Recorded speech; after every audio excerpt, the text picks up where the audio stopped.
Hi everyone, welcome back to my channel. If you're new here, I'm Zacobia and I'm a mom, I'm a wife, I'm a real estate agent, I'm a nurse. I wear many hats, many titles, but most importantly, what's relevant to you guys is that I am a breast cancer survivor.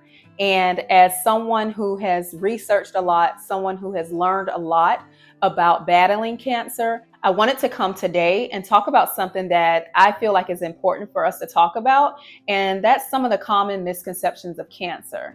I feel like I wanted to bring this up because I know that some of the misconceptions can be harmful and misleading, and ultimately that can lead to delays in treatment and just lead to an overall misunderstanding of important things that you need to know about cancer. Okay, so cancer. The mere mention of the word can bring on all different kinds of emotions, from fear to anxiety to uncertainty. I mean, just all kinds of things comes with that word when you hear it. And it doesn't matter if you're the patient or the patient's family that's hearing it for the first time. The mere mention of the word, it comes with a lot. And so when you add on misconceptions or misleading information, you can only imagine what that does to continue to add to the momentum of this snowball that's about to go down the hill. This only fuels, feelings that you already have. And I just think it's important to, like I said, just kind of dive into some of these misleading misconceptions so that you have the proper understanding of, what it is to know about it so that you can tackle it if you're faced with it with the right type of equipment. So I have 5 different misconceptions that I have pulled out. I wanted to mention my top 5 misconceptions just to give you somewhat of a foundation to stand on. And if you want to continue to build and learn upon that, then you have something to start with and you're free to continue to add on to it. Okay, misconception number 5 is cancer is always painful, or it has some type of obvious symptom associated with it. Guys, this is inaccurate information. Cancer is not always painful. In fact, most times it is painless. The reason why this is majorly misleading is because the fact is, by the time the cancer is painful, like if you are having any type of major discomfort associated with it, unfortunately, the cancer has probably already spread beyond the origin or the site of where it initiated. Okay, so when you are starting out, most times, if you are noticing something different in your body, you need to say something right away. Don't wait for something to be painful before you reach out to your healthcare provider. Pain is usually a bad sign when it comes to cancer. Again, that's usually indicating that things are far worse than you could ever imagine. And so it's not always going to be painful. And the fact that you don't have pain doesn't mean that you don't need to go to the doctor. Like if you feel something, let's say in a situation of a breast cancer patient, since I'm a breast cancer survivor, if I waited until what I felt was painful, then ultimately that probably was going to lead to a staging of a diagnosis that was much further advanced than what it was than when I went in.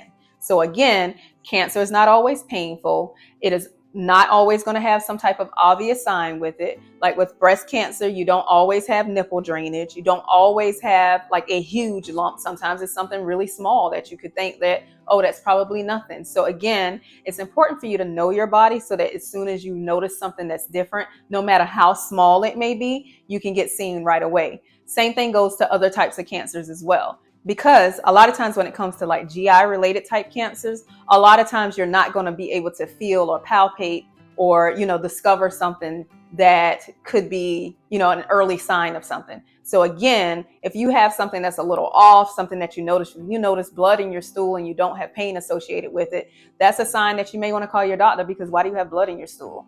So again, it's not always going to be painful. It's not always going to be signs. And so don't let the lack of pain keep you from going to get something else checked out when deep down inside you feel like something is off. All right, makes sense? All right. So next I'm going to go into misconception number 4. Misconception number 4 is that cancer only affects older adults. This is a huge misconception, obviously, because I was diagnosed in my 30s. I was 37 years old when I got my diagnosis. There have been people who have been younger than me when they were diagnosed with cancer. Obviously, you know about childhood cancers as well, but cancer is not one of those things where if it doesn't get you in your childhood, then you're good until you get older. That's not how it works. Yes, statistically, cancer is more likely to affect older adults because the longer you live, the more that you are exposed to certain environmental factors, the more that your body has just dealt with like chronic inflammation, decreased immune system, all these other things. You have markers on your genes that, it may not trigger something when you're young, but the older you get, then you're more susceptible for that marker to then do something then. So yes, statistically, the older you are, the more likely you are to develop a cancer later in life. However, again, you don't want to go into life believing that, again, if you didn't have cancer as a child, then you have this golden age period where you're completely immune to it, because that's not how it works. Cancer does not discriminate. It doesn't care anything about your race. It doesn't care anything about your gender. It doesn't care anything about your age, unfortunately. It doesn't care anything about your socioeconomic status. Cancer does not discriminate. If it wants to do what it wants to do, it does what it wants to do. Okay, so age has nothing to do with that. All right, take that out of your mind. Huge, huge misconception. And the worst thing you can do is go into it believing that you are good until you reach a certain age. Because what is that age anyway? When you're 70, when you're 80, like you can't determine what that number is going to be, that when you can flip the switch and say, oh, this is probably the point in my life when cancer may develop, because you can live until you're 100 years old and never have to deal with a cancer. So remove that off the table. Huge misconception. Do not believe that. Okay. All right. Next, I'm going to go into misconception number 3. Misconception number 3 is that cancer is contagious. Now, I know it's not a lot of people that believe that. At least I'm hoping it's not a lot of people that believe that. Cancer is not contagious. It's not something that, well, if grandma got it and I went over there and cared for grandma and, by some means, grandma coughed on me, she touched me, or whatever the case may be, I changed her dressing, that now I am susceptible to developing it as well. That's not how it works. You cannot get cancer by being a caretaker to someone else who had cancer. You can't get cancer by, being in an intimate relationship with someone who has cancer. That's not how it works. Now, with that being said, there are certain viruses, if we are familiar with the human papillomavirus, that is transmitted through intimate contact. So in that case, the virus can be contagious, but the idea of you developing cancer is not the same. So hopefully that makes sense. Yes, you can contract the virus that causes cervical cancer, which is the human papillomavirus, but you can also be exposed to that virus and never develop cancer. It all depends on how your body, responds to the virus within it. So again, not contagious at all. You caring for someone, you being romantically involved with someone who has cancer is not going to lead to you having cancer. That's unfortunately not how it works. But again, just a little pointer, if someone is exposed to the human papillomavirus, which is HPV, through intimate contact, that is a virus that can lead to cancer, but you can't get cancer from being intimate with someone who has cancer. That virus has to do something within your body first before that happens, if that makes sense. And again, being exposed to it doesn't mean that you're going to automatically get it either. So might be a little confusing on that one. But again, the main thing I want you to know is that cancer is not contagious. Okay. All right. This leads into misconception number 2. Misconception number 2 is that cancer is only linked to family history. This is a major misconception because people who don't have a family history of, let's say, breast cancer, sometimes they are led to believe, because they don't have a family history of it, that they don't have to worry about it. When in fact, most of the breast cancer cases that, come out are actually tied to people who don't have a genetic mutation or a family history of it, if that makes sense. So again, that's a major misconception. Family history or family genes don't automatically mean that you'll get cancer, and having a lack thereof doesn't automatically mean that you're not going to get cancer. So again, it's one of those things where family history, having genetic testing, all of that stuff is extremely important, and knowing risk factors that could lead to cancers developing later on. But again, having the family history, having genetic mutations doesn't automatically mean it's going to happen. It just increases the risk of you developing it, but it doesn't automatically mean it's going to happen. And so again, for someone who may be seeing this video who doesn't have a family history, I don't want you to have that misconception that because you don't have the family history that you are safe. You're not marked safe because you don't have a family history, because cancer is just not only tied to genetic mutations. It's not only tied to family history. Okay, hopefully that makes sense. There is a multitude of factors that increase your risk for cancer and that could lead to you having a interruption in your genetic code that eventually causes that mutation. So it's deeper than just having family history. It's deeper than just being one major factor that's linked to it. So just thinking of, so to think about it like this, if we're just thinking of environmental factors, or if we're just thinking of our diet and nutrition, if we're just thinking because we don't smoke, things like that, it's not linked to just one thing. So I know that's probably more than just misconception number 2, because I kind of tied it all together. But again, the biggest thing is having a family history, or believing that the link with family history is how you develop cancer, or is one of the only ways that you develop cancer, is a major misconception, because cancer is not linked to just one thing. Hopefully that makes sense. Okay, so now this leads me into my number 1 misconception about cancer, and that's across all different types of cancer. So not just related to breast cancer. I know that I'm a breast cancer survivor and I have a lot of knowledge and information when it comes to my diagnosis. However, this misconception is going to go with any type of diagnosis. Misconception number 1 is that cancer is a death sentence.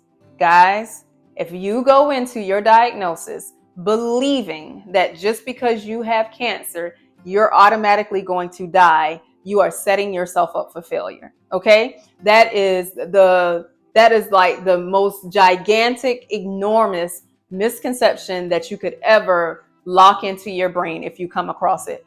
Please remove that. If you've seen that, if it's because of, just past experiences that now that is set in your head, get that out of your head. Try hard to remove any thought that leads you to believe that a cancer diagnosis is a death sentence.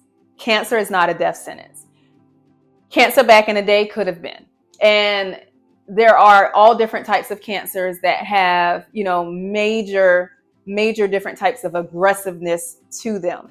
And so I know that, although I'm saying this information, I know that if somebody is seeing this and they've been diagnosed with a stage 4 type of cancer, then, it's hard to not focus on the idea that you may not be here when you hear those type of words. However, what I don't want people to believe is that just because you are diagnosed with cancer, that automatically means you're going to die. Because there has been so many advancements in medicine, in our modern Western civilization, healthcare system. The advancements have led to, most times, a lot of cancers are completely treatable. And there are some cancers that are out there that are curable. And so not only is it not a death sentence, but you could be completely 100% cured of the disease, depending on the type of cancer, depending on the staging, depending on, how soon you were able to get in, get seen, and get your treatment started.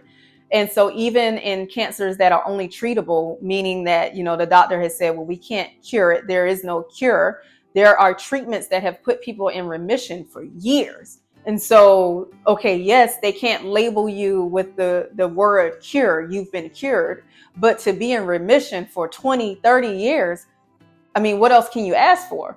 And so these are real stories. These are real life stories. These are people who are out there who have lived well beyond whatever those statistics have said, have lived well beyond whatever the data has showed for their particular type of cancer. So again, please remove that misconception. Cancer is not automatically a death sentence, okay? And remember, early detection saves lives. So the sooner you get in, when you notice that something is off with your body, the better you give yourself an overall chance of beating whatever it is that you're facing. Again, I understand there are all different types of cancer, and I'm not going to go into all of them because I have not studied all of them like that. Okay. I am a breast cancer survivor, and I'm a triple negative breast cancer survivor. So I can only speak to my experience with triple negative.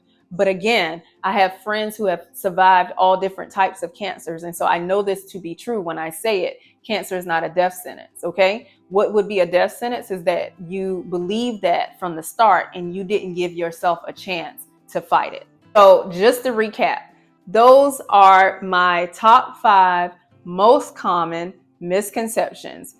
What you can do for yourself is to, anytime you feel like you've come across something that you don't feel like, it's 100% true, take the time out to research. And when I say research, don't just go to Google. Take the time out to connect with other survivors. I've said this, I know, before in other videos. It is so important to connect with other people who are going through or who has gone through what you're going through. That is the best reference of information that you can have in terms of what you can expect, what you can anticipate when you go through treatment, things like that. Everybody is going to be different. Everybody's body is going to respond different. And so, yeah, there's no one size fits all when it comes to a breast cancer diagnosis. There's no one size fits all when it comes to any type of cancer diagnosis. But having the opportunity to speak with other people who have been in your shoes is what gives you accurate information so that you can basically remove all the misleading information. And when you remove that misleading information, again, you're setting yourself up for the best chance of survival. Okay. All right. Thanks so much, guys. Thank you for watching. If you found that this video is helpful, or if you think that it can be helpful for someone else that may be going through, maybe they got a recent diagnosis, maybe they're scared to go to the doctor, please send them the video. Okay. So share it. Don't keep this information all to yourself. If this can help someone else, share it out there. All right. So comment, share. If you want to continue to get information like this from me, then I suggest that you subscribe to my YouTube channel. Okay. So I will be back with another video very, very soon. And again, thank you guys for watching, and stay tuned for more information. All right. Thanks, guys.